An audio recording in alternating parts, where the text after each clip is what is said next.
watching the award-winning GHS-TV, a nationally recognized student television station.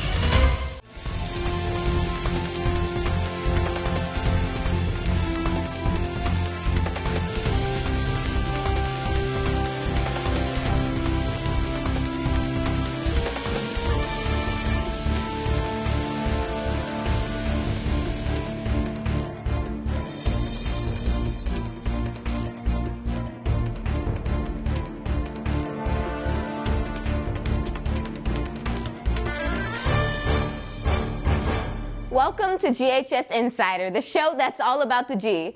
I'm Tia Lyons, and today you'll get an inside look at everything happening around Germantown High School.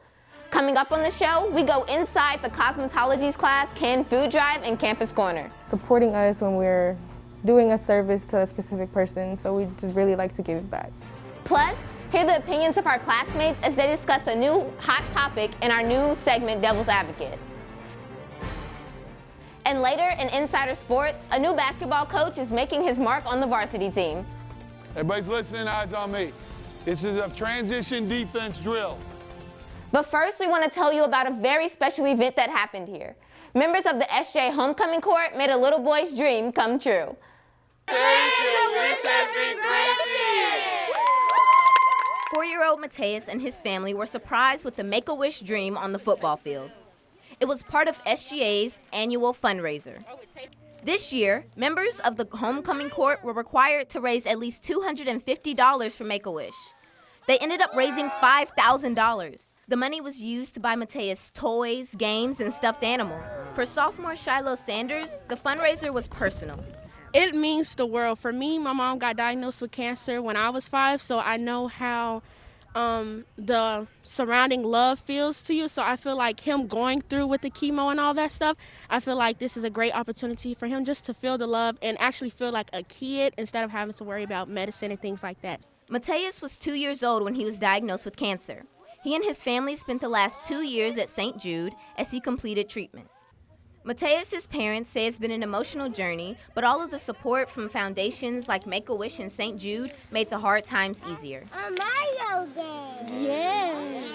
We want to say thank you and God bless you, and just for them to know what they're doing, it's really making a difference in kids like Matthias. We are happy to report Matthias is finished with chemo. He and his family are now back home in the Dominican Republic.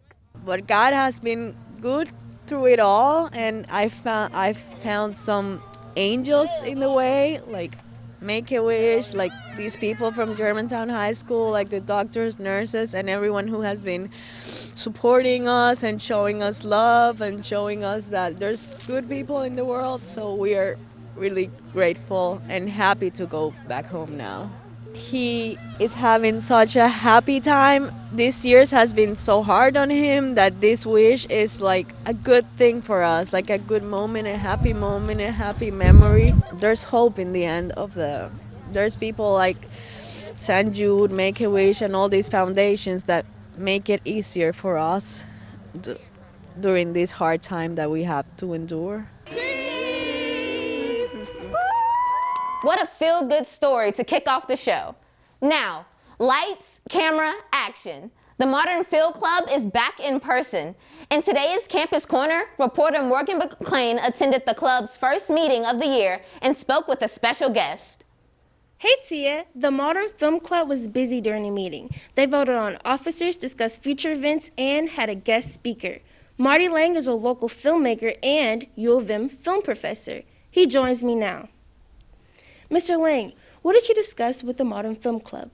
Well, we talked a little bit about my career in filmmaking and how I got into teaching, and we talked a little bit about all the different ways that you can work in the film industry and all the different opportunities that there are for students to start getting experience. I used to work when I was at Quinnipiac University. There was a film club, and it got so big, they would send 30 students to the Sundance Film Festival. Why is it important for high schools to have film clubs like this? I think it's so important that students get experience in making movies as early as they can in their lives, because a lot of people love movies, and if they can learn that they love making them too, that can help set up a career for them that can last their whole lives. What are some options for high school students who want to go into filmmaking? Well, you can work on making your own films with your friends when you're just on weekends. You can do internships at local production companies that make movies or that make commercials or work in, corporate video, that kind of thing. There's a lot of opportunities for students.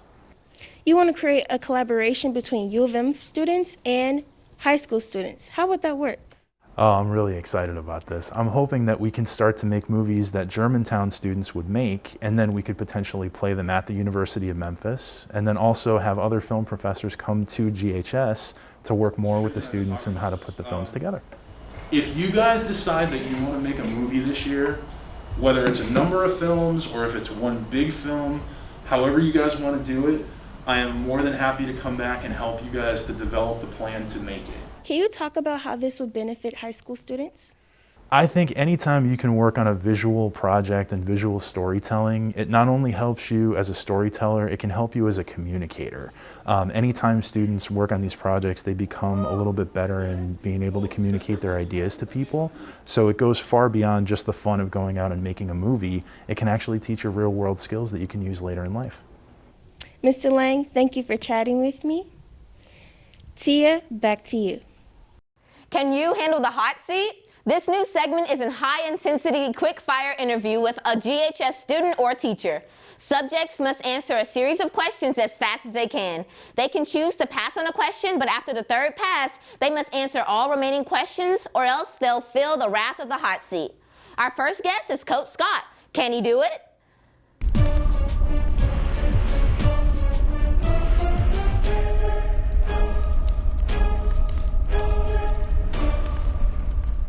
Coach Scott, you're in the hot seat.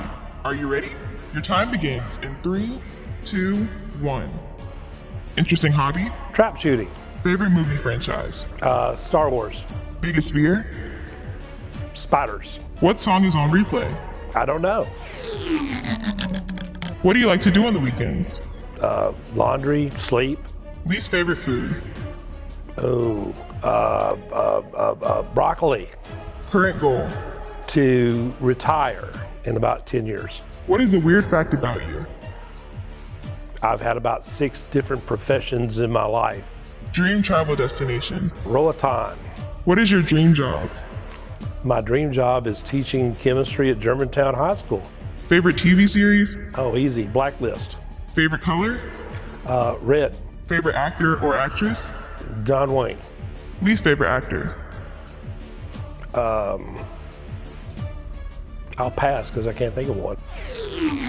Any pets? Lucy, a mutt. Favorite book? The Bible. Favorite author? Stephen King. Favorite dessert? Oh, hardwood. Ice cream. Favorite music artist? Believe it or not, Prince. Favorite holiday? Holiday would be Christmas. Something students should know about you. I'm here for them. I'm for doing this for nothing else other than for my students. Congratulations, Coach Scott. You've survived the hot seat. If you have an opinion about everything, this next segment is for you. Devil's Advocate pits students against each other as they argue for and against hot topics. Here's the segment's moderator, Brooklyn White.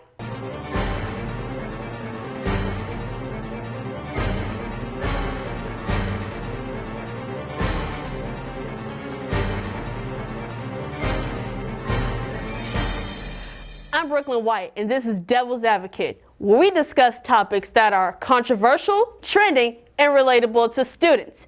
Here's how it works. I have determined the theme of today's show and 3 related subjects. We will spin the devil head here to determine our topic. Each side has 1 minute to express their opinion of the subject, and at the end, we'll talk about solutions. But there's a twist. The panelists don't know the topics beforehand, and I choose who is for and against. So, let's meet our panelists. On my left is Maya Mitchell and Bobby Williams. On my right is Melinda Lopez and Adekunle Ajayi.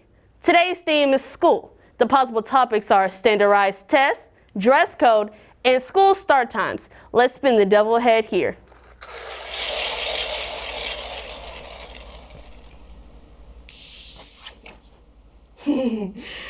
Should Shelby County schools push back the start time for high schools?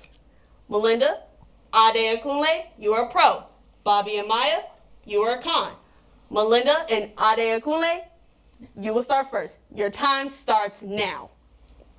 Well, I think it should be pushed back because I feel like it's a lot of situations where students can't get up, and also it's not always the student fault, it's the parent fault.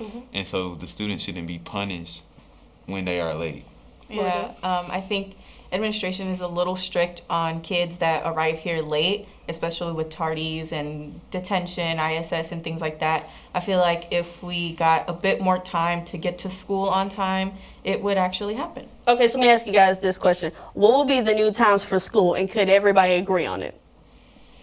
I think 7:30 is good, 7:45, something like that. 7:30, yeah, that seems reasonable. You think you can get up that to make sure you be on time, less tardies will happen for each student? Yeah, that gives me a lot of time to actually get up, get things done in the morning, and get my parents up at time. Okay, should the end time for school also be the same as 2:15, or should it be pushed back to 3?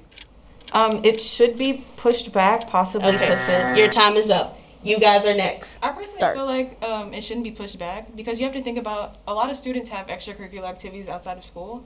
And logically, if you push back school, that means you have to stay in school later. And so they won't have any time after school, or they'll have less time. Well, logically, kids that are in middle school and elementary school. Hold on. Let her, you finish your point? I'm done with my point. Bobby, what's your point? I say we shouldn't, because for the simple fact that, reiterating what she said, extracurricular activities would have to be pushed back. Also, kids have to go to work and parents have to go to work. So the 2:15 schedule that was already put in place would already be sufficient for parents. What about tardies, like penalizing students for different things? No, we're not talking about the tardy policy. We're talking about the start time. Hold on a sec. Let me ask you guys a question. So, what if some parents can't take their kids to school? So, I feel like that's a matter that should be taken up with administration. My main thing that I'm thinking about is just how it affects after school. A lot of the students here, they work, they have sports. Your time is up. So let's have a group discussion. So, by a show of hands, who think that school should start later? Okay, you guys disagree on it? What's your take on it? I feel like the student should be held accountable, because if you can't make it to a job, this is preparing them for life skills. If you can't make a job at a certain time, you can't ask your job to push it back 15 or 30 minutes to accommodate you. I feel like this builds a good life lesson for students and holds them accountable for their own actions. I feel like that doesn't hold up, because a lot of kids that are younger, middle schoolers and elementary schoolers, they go to school later too. And I guess you could pose the whole situation of like, oh, they're little kids. But and also you brought up the point about jobs. Like, people take themselves to jobs. Like, mostly in high school and middle school and elementary, the parents take them to school, or either the bus. So why should the students be penalized by their parents' actions? Do you have another plan for how the bus schedule would work on a citywide basis for thousands of kids? Time is up. The panelists have spoken, and I think we had a really good discussion. I would like to thank Maya, Bobby, Melinda, and Ade Akunle for joining me today. We'll see you next time on Devil's Advocate. The GHS cosmetology class got a jump start on the holiday giving season when they hosted a canned food drive. Reporter Morgan McLean is back with this Campus Corner story. Hey Tia, I'm in a cosmetology classroom where the cosmetology chapter of Skills USA wrapped up a huge canned food drive in November. The cosmetology too is also doing a canned food drive to feed the needs, feed the families that are in need at this moment of time.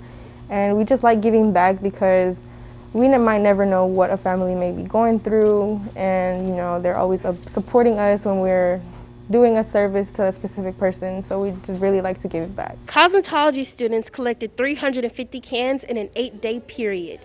The products were organized and boxed up for the Mid-South Food Bank. And it wasn't just cosmetology students who participated. Students from HOSA, CCTE, Skills USA, and other GHS students helped make this canned food drive a success. The canned food drive, we are focused on that right now. Like my class, cosmetology too, we had the school bring in for people in need, because we know that a lot of people are struggling, especially during the cold. Many people they need food so we want to help them. The chapter plans on having another canned food drive in the spring. Reporting for GHS Insider, I'm Morgan McLean. Heard a new rumor around campus? Did it sound too good to be true? All your questions are answered in our new segment, Fact or Cap.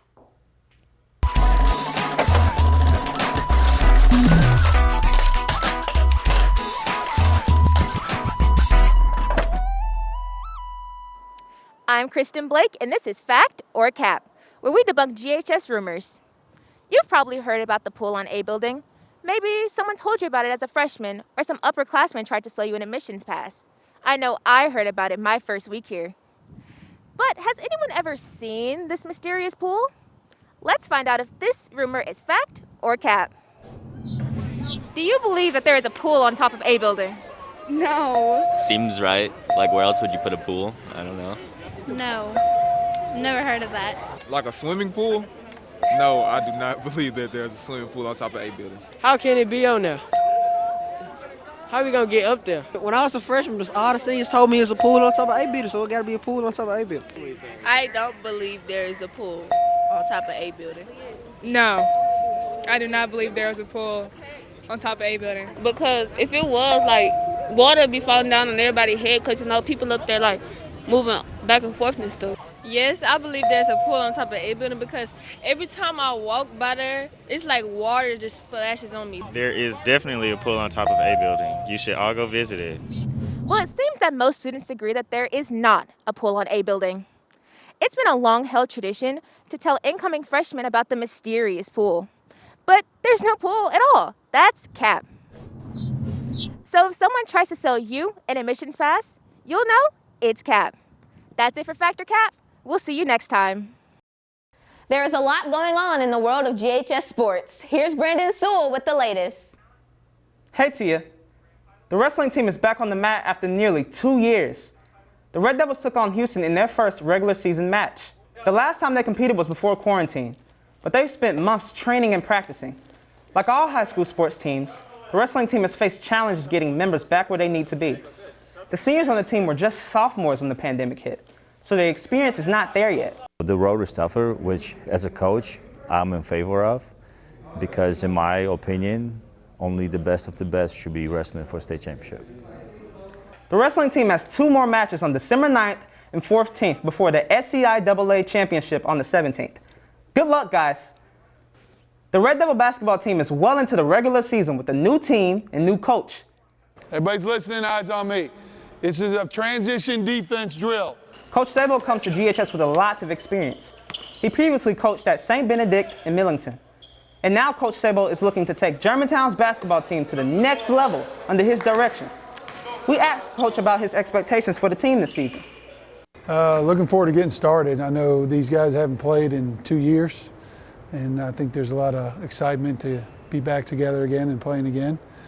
So just getting started and having a season is the biggest thing. You can find out more about Coach Sabo in this month's Red Devil postgame on GHS-TV.org. The basketball team wraps up the first half of the season with the Osmond Insurance Holiday Hoops Classic. The varsity football team's future is looking bright, despite a heartbreaking overtime loss in the playoffs. The team finished the regular season with an astounding record of 8-2. They were consistently ranked in the top 10 teams in the state and were among the top 3 teams in the region. But now that the season is over, it's time for a little rest before spring training begins. Well, I think we have a talented young bunch. I'm excited for those guys. Just looking for the next group of leaders. I'm actually excited about their leadership. And we're going to learn a lot from this year. Congratulations to the varsity team for a great season. We can't wait for next year. That's it for Insider Sports. Back to you, Tia. That's it for us at GHS Insider. Thanks for watching. If you have any segment suggestions, DM us on Instagram. We are at GHS-TV. Good luck on exams, and we'll see you in the new year.